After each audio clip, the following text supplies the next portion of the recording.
I don't know how many times I had to say I did not know Jeffrey Epstein. I never went to his island. I never went to his homes. I never went to his offices. So it's on the record numerous times. It then got, at the end, quite unusual because I started being asked about UFOs and a series of questions about Pizzagate, one of the most vile, bogus conspiracy theories that was propagated on the internet, that was serving as the basis of a member's questions to me. Then it got quite unusual, just a little unusual there at the end. What? Well, I mean, the whole thing, we knew how this was going to go. It's like when I was a kid, my dad would say, when we lived in Meridian, hey, the Globetrotters are coming to Jackson, Mississippi. So we'll take the drive over from Meridian to Jackson. That's nice.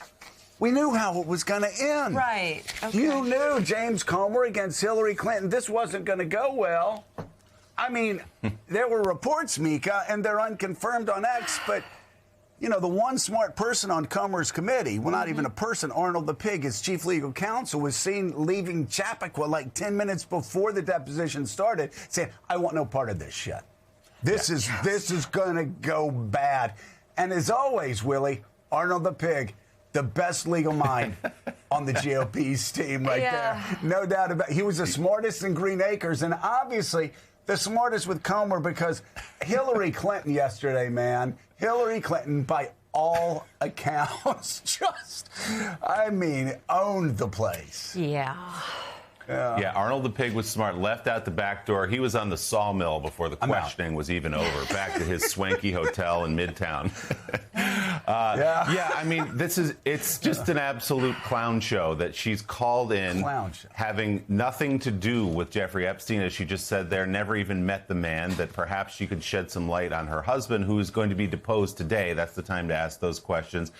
And then, because they had nowhere to go, started asking her about Pizzagate and UFOs. Just an utter waste of time. There are real questions today for President Clinton, but to drag Secretary Clinton in yesterday for 6 hours of questioning ended, as you said, exactly how most people thought it would end, in embarrassment for the committee. Well, and all it did, Mika, was it opened up questions, which Hillary Clinton, you open the door, Hillary's going to walk through it. Wait a second. You're asking me? Exactly. But you're not asking the President of the United States she that raised has more these questions than charges? answers. You have Hillary Clinton doing that instead of somebody on social media asking the questions that Washington's asking why the Department of Justice is covering up, why the President has mentioned so many times. And the same thing's going to happen today. Bill Clinton's going to come in and he's going to say, wait a second, okay, so I was president 25 years ago? And you've got a guy right now that you're covering up for? So why are you asking a president who was around 25 years ago, but not the one in office now, that's mentioned more than me and that has a really serious charge level against him right now? Again, the Republicans, they asked for this. The Republicans keep making things worse for themselves. I wish the Republicans would listen to me and stop putting their hands on the hot stove. They cannot help it. It was something. Also ahead, the Omani foreign minister is headed to Washington to meet with Vice President J.D. Vance today in an effort to stave off war with Iran. We'll dig into whether the meeting signals a potential breakthrough on the horizon. And later, Mayor Zoran Mamdani seems to have cracked the code for dealing with President Trump. Fake news articles. It works. Yeah, mock up a flattering newspaper headline and emerge from the White House with a pair of unexpected victories. Yeah, I mean, Willie, come on. Look at that. I mean, it's ingenuity, baby. It's ingenuity. He makes up, which, you know, some have said that Donald Trump from time to time would make up Time magazine covers with his face on it. Who among us hasn't? And so here, got a Daily News mock-up, and Donald Trump said, sure, we'll release who you want to release. We'll give you whatever money you want. Just, you need money, I got it for you, Zoran. Yeah, pretty good. Even in these early stages of his time in office, the mayor understands immediately that flattery will get you everywhere. with this president. And we're going to get into the story, but it was perhaps that newspaper headline and that flattery that led to the release of a Columbia University college student who was taken from her university-owned apartment yesterday morning by ICE agents. Yeah, we'll talk more about that. That's an incredible story. Apparently lied to get in there. I mean, come on. Yeah. Flattery, but never bending. I mean, I think some Republicans still don't get it. They're all flattery, and then they cower. Along with Joe, Willie, and me, we have the co-host of our 9 a.m. hour, staff writer at The Atlantic, Jonathan Lemire. Also smarter than Arnold. No cap. He's awesome. White House correspondent for Bloomberg, Jeff Mason, is with us, and columnist and associate editor at The Washington Post, David Ignatius, joins us as well. Let's get right to it this morning. Former Secretary of State Hillary Clinton denied ever meeting Jeffrey Epstein. Wait a second. You mean she never met him? She doesn't. And never met him, but they're deposing her instead of all of these people in the Trump administration that for 6 hours spent time in a closed-door deposition. But no transparency. They did have to break the rules. Leak pictures to guys that get paid by Russia. Right. And also ask about UFOs and Pizzagate. So they had a lot of stuff to do. Broke the rules, they had a lot of stuff to do. More trust with that. Okay. Yeah. So the Republican-led committee subpoenaed Clinton and her husband, former President Bill Clinton, to appear in its investigation into the convicted sex offender. The pair battled for months with committee chair James Comer, calling the subpoenas invalid and politically motivated. The meeting quickly became contentious after Clinton stopped the session after learning Republican Congresswoman Lauren Boebert of Colorado leaked an image from inside the room. Right-wing podcaster Benny Johnson immediately posted the image on social media.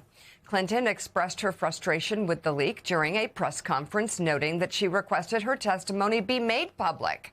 And that request was denied, only for a committee member to make a private photo of the event public anyway. Clinton spoke with reporters following the deposition. Can you believe this was a fair hearing? And do you still want to testify publicly, even though you gave this deposition? Well, I'm not going to do it again. They had a chance to do it in public, and I wish they had done it in public. I thought it was very repetitive. I thought that they asked literally the same questions over and over again. If they are going to fulfill their responsibilities to literally investigate the investigations, which is what they originally said was the scope of their work, I think they could have spent the day more productively. Well, and she also spoke at length. I don't know. Do we have the clip where she's talking about where they really should be focused with the current president, the current administration? Do you have that clip? Okay, it's coming up. Okay, so Bill Clinton will be deposed today. David Ignatius, those questions again, the questions asked that Hillary Clinton asked yesterday, they opened the door to it. She's like, wait a second, I've never even met the guy. You've got a guy sitting in the Oval Office that's mentioned there tens of thousands of times, and there's a really serious charge right now that the DOJ apparently is trying to cover up. Why do you have me here instead of Donald Trump? Why do you have me here instead of Howard Lutnick? Why do you have me here instead of the actual members of the Epstein class who are running our country right now?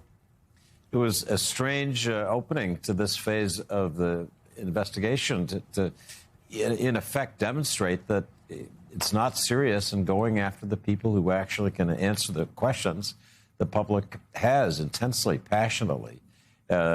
Watching Democratic members of the committee on TV last night after the hearing, you just see their frustration. They want to ask questions. They're prepared to ask some tough questions today of Bill Clinton. But they kept insisting, how can it be that people like Howard Lutnick, people like President Trump himself, who have a lot of knowledge about what Jeffrey Epstein did, have not so far been brought before this investigation? What kind of investigation is this, to put it bluntly?